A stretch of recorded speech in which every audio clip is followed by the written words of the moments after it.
You're stuck at home in quarantine. 5 o'clock. Why not have a drink with me? Hey y'all, happy Friday. Hope you guys are doing well. Looks like we got Aaron and Megan starting us off in the chat. Good to see you both. Happy Friday. The weekend is here. The sun is out. Started out as a rainy day, and it was supposed to stop, I feel like mid to late afternoon, but the sun came out like early afternoon. Got like strangely almost muggy out. It's like warm, kind of. This is all completely unexpected, but I will take it. And it is quite nice. Today is, for me, the end of the 7th week of stay at home, day 49. A nice perfect square number, and we've done 7 weeks of this, which is kind of unbelievable.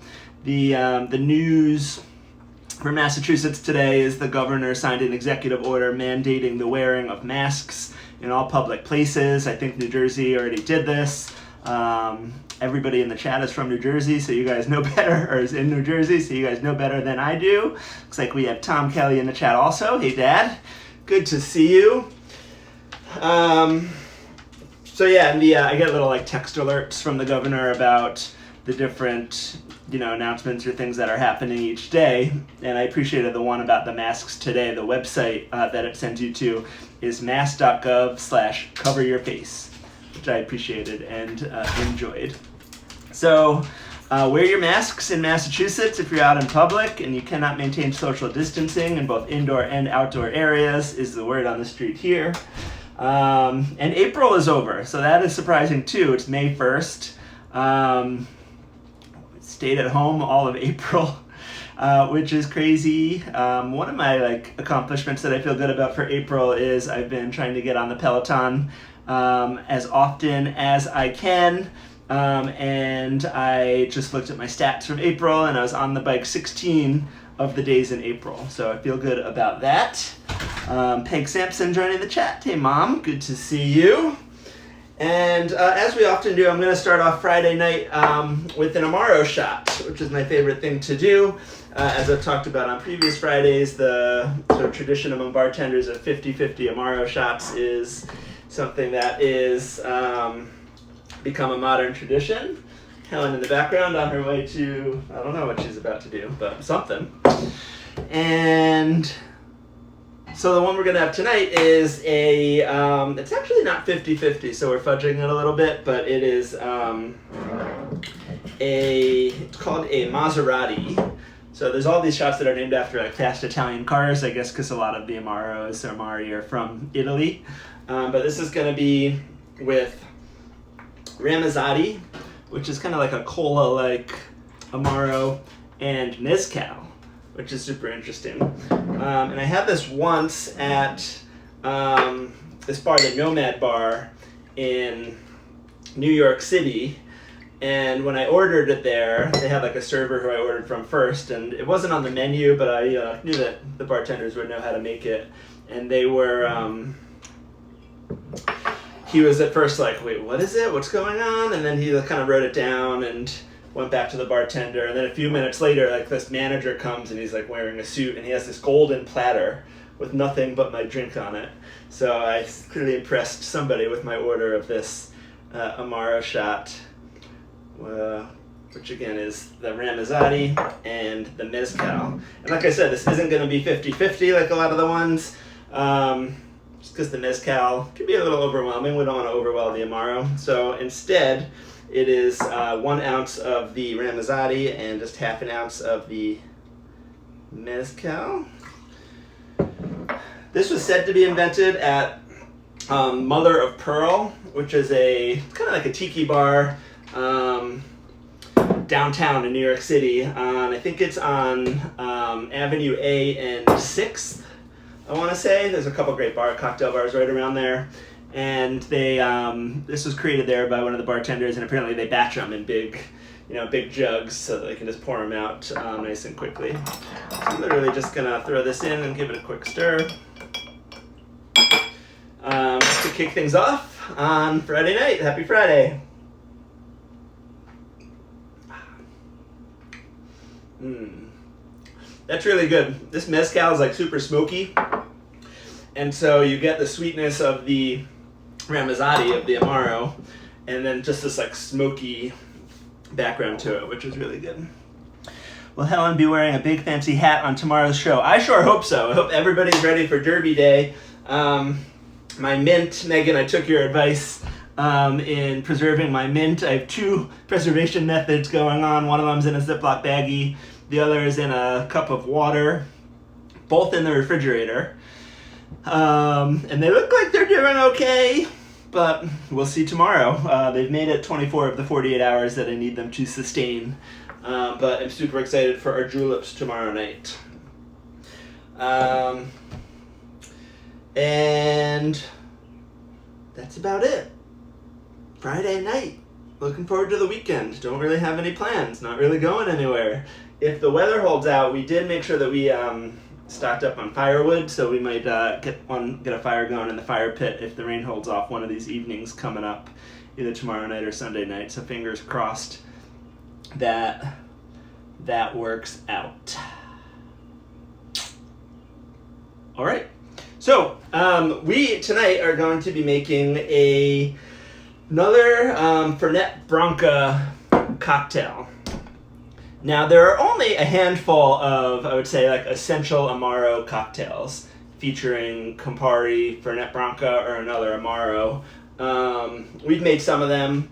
So we made the Boulevardier. You know the Negroni, haven't made that yet, but I'm holding off because Negroni week is coming up. And you got the Old Pal, which is a variation on the Boulevardier. And then there's a couple of Fernet drinks. So a few nights ago, we made the Hanky Panky, which was created in the 1910s by Ada Coleman, who I talked about was that female bartender at the Savoy Cocktail, the Savoy Hotel, the American bar at the Savoy Hotel in London. And that was a Fernet drink. The other, I would say, more famous Fernet drink in terms of classic cocktails is called the Taranto. So there's a few drinks, I guess, you could say, that are named after cities, the Manhattan probably being the most famous. But here we have the Taranto, which is sort of Canada's version, one might say, of an old-fashioned, in that it's going to start with rye, it's going to have some sweetener and some bitters, but then we're going to add some Fernet to it to spice it up and give it a little cola menthol oomph to it, which I'm really excited about. Not a ton. Fernet is super strong, so we're not going to use a ton of it. But I would say this is probably the Taranto is the most famous Fernet Branca cocktail. And if you're not familiar with Fernet Branca, it's sort of like a niche thing. It's obviously Italian, like a lot of Amaro. In the United States, I think something like 90% of the Fernet in the U.S. is consumed in San Francisco. It's just like a very regional thing that they seem to love it out there. And internationally, it's really taken off in Argentina for some strange reason. And so there's actually, they consume so much, I think 3/4 of the global consumption of Fernet Branca is in Argentina. They consume so much of it that Fernet actually opened a second distillery and production site for their product in Argentina. And they'll drink it neat, and then Fernet and Coke is a really popular drink that they have down there, which I quite enjoy. If I need like a little pick-me-up and a little caffeine at the beginning of the evening or in the middle of the evening, staying up and trying to, have a good time, I might grab a nice Mexican Coke with real sugar and do a Fernet and Coke, which is one of my favorite things. That's all background for Fernet Branca, but what we're talking about tonight is the Taranto, which, like I said, is built kind of like an old-fashioned. And so in my mixing glass, I'm going to start with 2 dashes of bitters. I'm using my Beard bitters, but you could also use Angostura would be traditional here. And then I'm going to take 2 ounces of Rittenhouse rye. This is literally the same way that I would start my old-fashioned, although that I would build it in the glass as opposed to in a mixing glass. And instead of normal simple syrup, I'm going to use Demerara simple syrup, which just has a little bit more intense of a mouthfeel, and is, let's use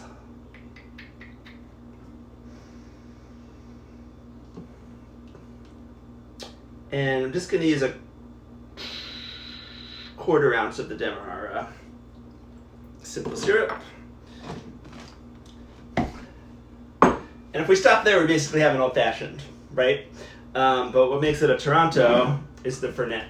So I'm going to add in just a 1/4 ounce of Fernet Branca.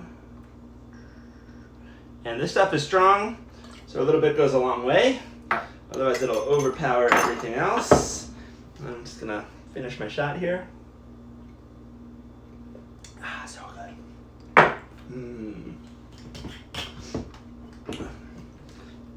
And let's add our ice.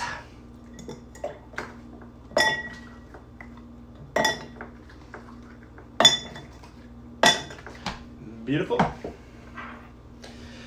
And let's stir.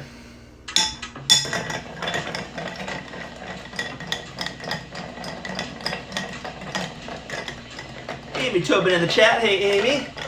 Good to see you. Happy Friday. Hope all is well in Connecticut. The other school news I heard today was Governor Cuomo canceled New York schools for the rest of the year. Heard that. That definitely impacts Amy, I know. I don't think it's a surprise to anybody, but officially remote for the remainder of the year.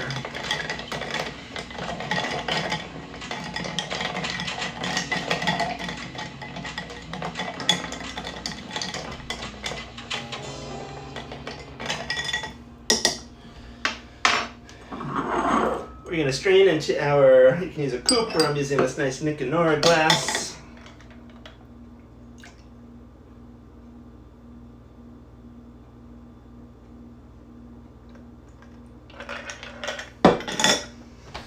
And I'm going to garnish with an orange peel.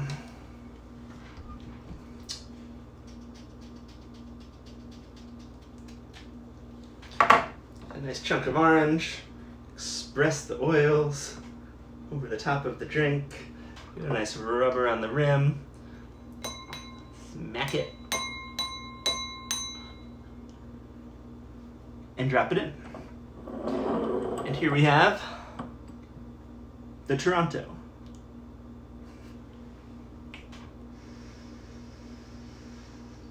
I'm expecting spiciness from rye. I get the orange on the nose. And then really the question is, how intense is the Fernet going to come through in this to combat the rye? Let's have a taste.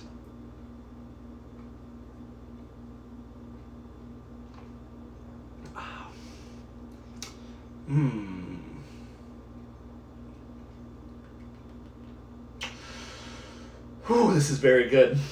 I was initially a little worried on typically like in my old fashions, I add a little bit, I really bump up the sweetener a little bit, so I don't have to like battle through the alcohol and the spirit. But this tones down, and it uses the more intense Demerara simple, but it does not need to be sweeter. It's very good. I think it gets a little sweetness from the Fernet also. And you don't get a ton of the Fernet flavor. It could even, I dare say, it could even stand maybe a little bit more than a 1/4 ounce if you really want it to come through. But overall, I think what you're looking for in any classic cocktail is just really good balance, right? You don't want the rye to overpower everything. You don't want the Fernet to overpower. You don't want it to be too sweet.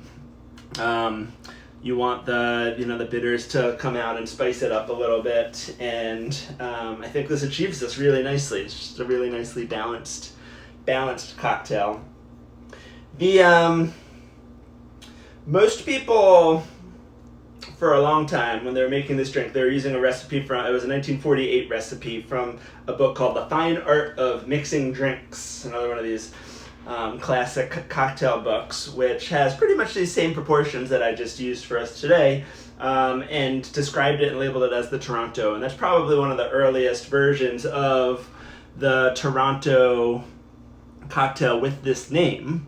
However, there is also a cocktail book from 1922 by a bartender named Robert Vermeer called Cocktails, How to Mix Them. And in this drink, or in this book, they have a drink recipe called the Fernet cocktail.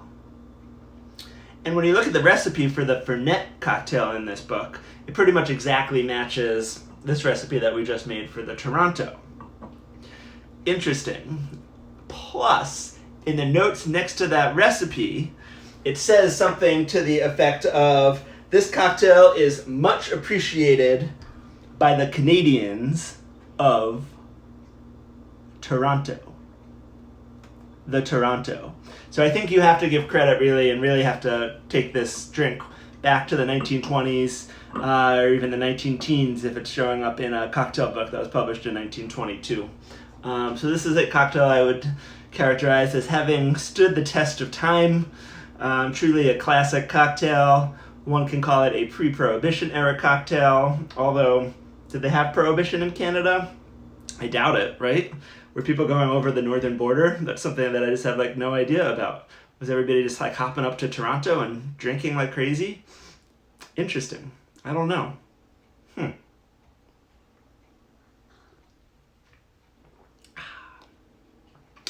In any case, hope everyone's ready for the big day tomorrow. If you don't have your mint yet, get your mint. We are making mint juleps. Get your big fancy hats ready. And even though the Derby has been either canceled or postponed this year, we are celebrating Derby Day with mint juleps. Also, I'll be celebrating day 50 of stay at home. It's going to be very exciting for me and for all of you, I'm sure. Otherwise, I hope everybody has a great Friday night and eases into the weekend nicely with a cocktail, a glass of wine, a beer, whatever it is that will help you to relax and unwind and finish out the work week.